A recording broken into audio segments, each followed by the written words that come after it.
Building मजबूत करनी हो तो उसकी नींव पर काम करना पड़ता है और बच्चे का भविष्य बनाना हो तो उसकी प्राइमरी टीचिंग पर ध्यान देना होता है। सीआर प्ले स्कूल लड़ियाका करता है बच्चों की नींव पर काम। बच्चों को अच्छा बोलना, अच्छा पढ़ाना, अच्छे संस्कार, अच्छा व्यवहार आदि से संस्कार युक्त बनाना ही उद्देश्य है सीआर प्ले स्कूल लड़ियाका का। बच्चों को खेलना पसंद है, इसलिए खेल खेल में ही बच्चों को अच्छे संस्कार और अच्छी पढ़ाई के तैयार करता है सीआर प्ले स्कूल। नींव होगी मजबूत तभी बनेंगे बच्चे बदलते वक्त में मजबूत। पैसा कमाना नहीं, बच्चों की नींव मजबूत करना है उद्देश्य सीआर प्ले स्कूल का। आइए देखते हैं क्या कहना है सीआर प्ले स्कूल के प्रिंसिपल दिनेश कुमार जी का इस इंटरव्यू के माध्यम से। दर्शकों नमस्कार, आप देख रहे हैं एसएस न्यूज बामन मामन। जैसा कि आपको पता होगा कि नए सत्र की शुरुआत हो चुकी है 2025 और 26, यानी कि आज पहुंचे हैं सीआर प्ले स्कूल के अंदर, जो लाड़ियाका गांव में स्थित है। ग्रामीण अंचल में चल रहा है सीआर प्ले स्कूल। तो हमारे साथ मौजूद हैं स्कूल के प्रिंसिपल दिनेश कुमार जी। उनसे जानेंगे कि आखिर सीआर प्ले स्कूल बच्चों के सर्वांगीण विकास के लिए किस तरीके से कार्य कर रहा है। सबसे पहले तो सर आपका बहुत बहुत स्वागत है हमारे खास कार्यक्रम में। बहुत बहुत स्वागत है सर आपका भी, और आपका बहुत बहुत स्वागत है और आपका बहुत धन्यवाद करना चाहता हूं, जिससे कि आपने जो हमारे स्कूल के बारे में लोगों तक इस आवाज़ को पहुंचाने का आप काम कर रहे हैं। सर बात करिए, सबसे पहले तो हमारे दर्शकों को आप अपना परिचय कराएं कि आप किस तरीके से अपने स्कूल को चलाने का काम कर रहे हैं और क्या आपकी क्वालिफिकेशन। सर पहले तो जैसे कि मैंने 15 साल टीचिंग की है सीबीएसई स्कूल में, तो हमने ये देखा था कि जैसे गांव से जो छोटे बच्चे हैं वो पलवल जाते थे, तो पलवल जाने में उनको समस्या होती थी कि जैसे छोटा बच्चा 3 साल का या 4 साल का, तो आने जाने में उनको एक एक घंटे का जाम, 1 घंटा सुबह हो गया, 1 घंटा शाम हो गया। जो बच्चा इतने जाम में रह रहा है तो वो कैसे पढ़ाई कर पाएगा। तो हमने ये सोचा कि ग्रामीण क्षेत्र में एक ऐसा काम हो, एक ऐसा स्कूल हो छोटे बच्चों का, जो गांव के बच्चे हैं या नज़दीक गांव के बच्चे हैं, वो 5 मिनट या 10 मिनट लगते हैं आने में, जो उनकी अच्छी परवरिश हो सके और खेलों के माध्यम से हम उनको पढ़ा सकें। ये हमारा उद्देश्य रहा। और मैं सर, मैंने जेबीटी कर रखी है, बीए कर रखी है, बीपीएड कर रखी है, और मैं क्रिकेट का कोच भी हूँ NIS, जो मैंने ऊषा कॉलेज मथुरा से की है। देखिए, आपने बताया कि मैं क्रिकेट का कोच भी हूँ, लेकिन पढ़ाई के साथ खेलों का कितना महत्व समझते हैं? क्योंकि हमारे पलवल विधानसभा क्षेत्र से विधायक है गौरव गौतम और हरियाणा के खेल मंत्री भी हैं। किस तरीके से पढ़ाई के साथ खेलों का महत्व समझते हो आप?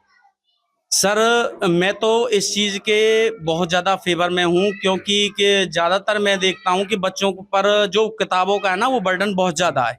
अब किताबों का जब बर्डन है तो एक तो उनका मानसिक तनाव रहता है बच्चे के अंदर, दूसरा उसका शारीरिक विकास नहीं हो पाता है, वो बोझ में जीता है। और जो खेलने वाला बच्चा होगा तो उसका जो माइंड है वो बिल्कुल मानसिक तनाव भी दूर होगा, शारीरिक उसका विकास होगा और वो खुश रहेगा और स्वस्थ रहेगा। जब स्वस्थ रहेगा तभी वो पढ़ पाएगा।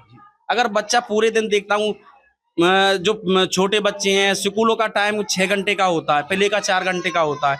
कुछ स्कूलों में क्या करते हैं कि 8-8 घंटे क्लास लगाते हैं, या फिर उसके बाद बच्चे को ट्यूशन भी भेजते हैं। तो मैं ये कह रहा हूँ, खेलों का जीवन में बहुत महत्व है, और जो हमारे खेल मंत्री हैं माननीय गौरव गौतम जी, वो बहुत अच्छा काम कर रहे हैं। और अभी मैंने न्यूज़ पे भी देखा था, अभी जो हमारा स्टेडियम है वहाँ पर उन्होंने नए कोच नियुक्त किए हैं, जिससे उनका, जैसे कोई भी बच्चा अगर वहाँ कोचिंग लेना चाहता है तो उसकी कोई भी फीस वगैरह कुछ नहीं होती है, सरकारी है उसमें। क्या आग्रह करना चाहोगे खेल मंत्री गौरव गौतम जी से खेल की सुविधाओं को लेकर, क्योंकि जिला कहीं ना कहीं पढ़ाई के साथ खेलों में किस तरीके से अपनी रुचि दिखा सकते? मंत्री जी से मैं ये आग्रह करना चाहूँगा, जैसे हमारे गांव के स्कूल हैं उनमें भी खेल नर्सरी खोली जाए, और जो शारीरिक शिक्षक हैं उनकी हमारे क्षेत्र के अंदर बहुत ज़्यादा कमी है। जो पीटीआई टीचर होते हैं वो 2-4 या 3-4 गाँव में ही मिलते हैं हमको। हर गाँव में कम से कम एक स्कूल के अंदर 2 शिक्षक हों, क्योंकि जो शारीरिक शिक्षक होते हैं, एक का काम डिसिप्लिन का होता है, एक का होता है प्रॉपर गेम का। तो मैं खेल मंत्री से यही आग्रह करना चाहूँगा कि जिस प्रकार से उन्होंने स्टेडियम में कोच नियुक्त करे हैं, ऐसे ही सरकारी स्कूलों में भी शारीरिक शिक्षकों की नियुक्ति की जाए। देखिए सर, मैं बात करूं, आपने बताया कि पढ़ाई के साथ खेलों का बहुत महत्व है। कल मैं न्यूज़पेपर पढ़ रहा था तो उसमें देखा एक 8वीं क्लास का जो छात्र था उसने कहीं ना कहीं वो एसएसटी का पेपर में फेल हो गया और उसने आत्महत्या कर ली।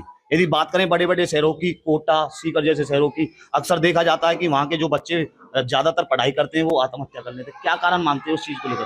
वो कारण सर डिप्रेशन का है। जैसे कि हर आदमी को ईश्वर ने अलग भेजा है।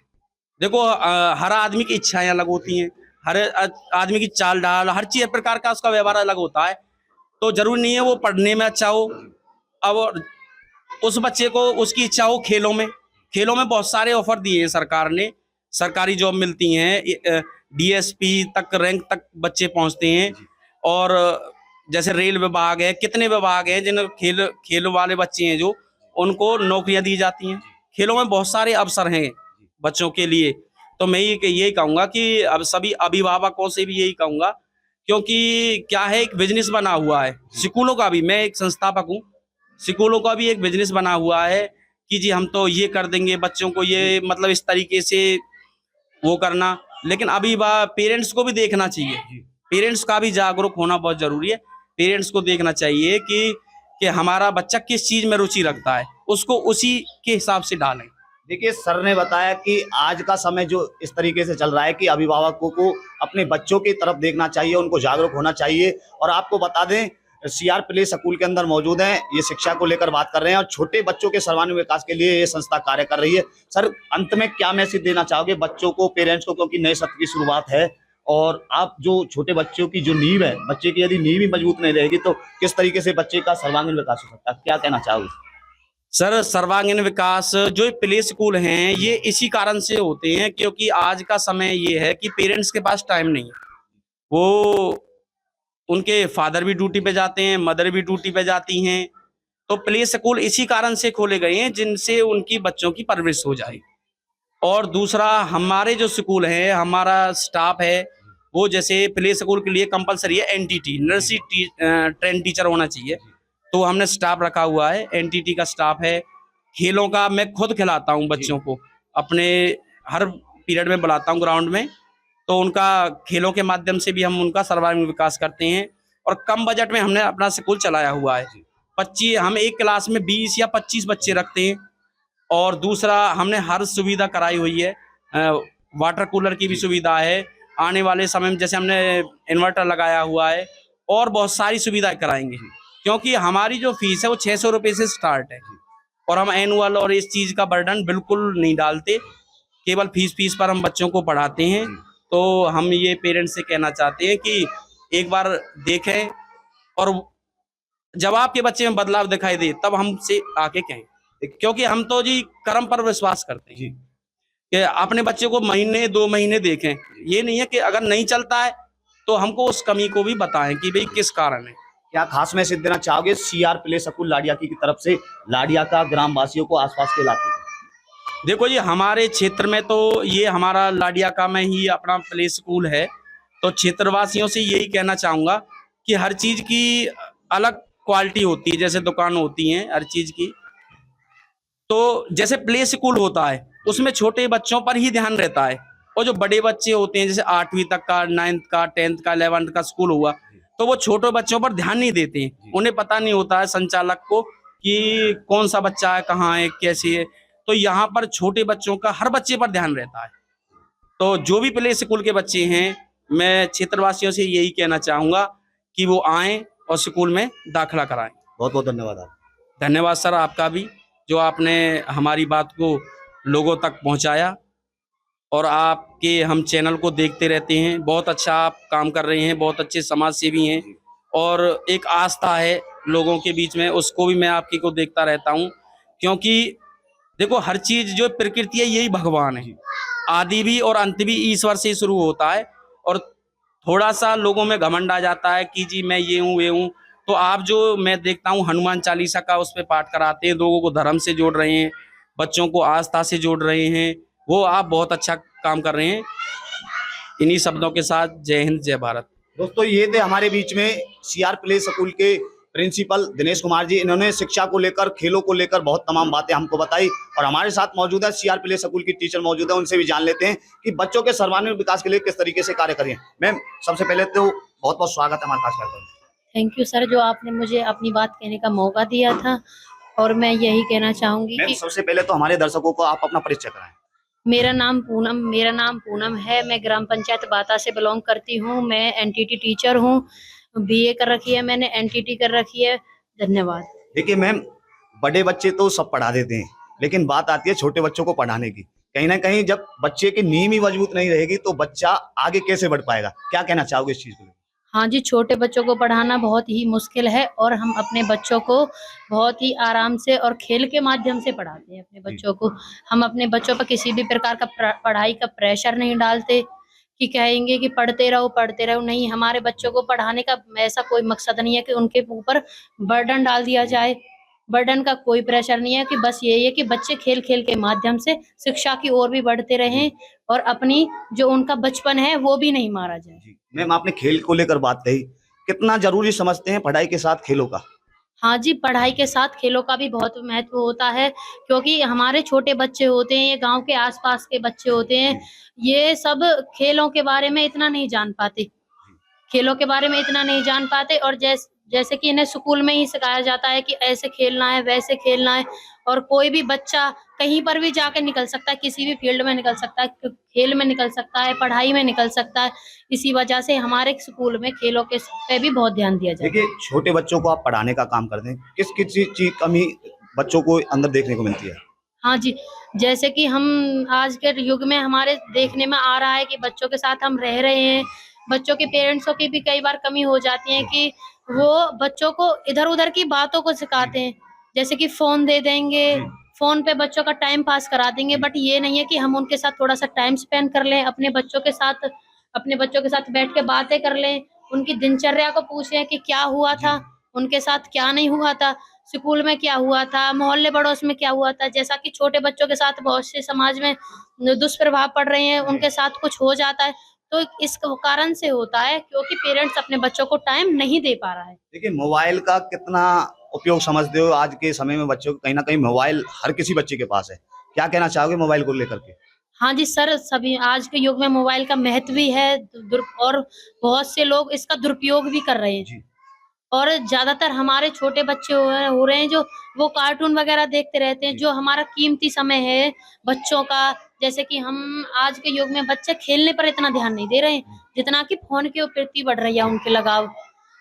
फ़ोन के प्रति उनका लगाव इस कारण से बढ़ रहा है कि जैसे कि मम्मियाँ कुछ काम कर रही हैं, तो बच्चों को फ़ोन दे दिया।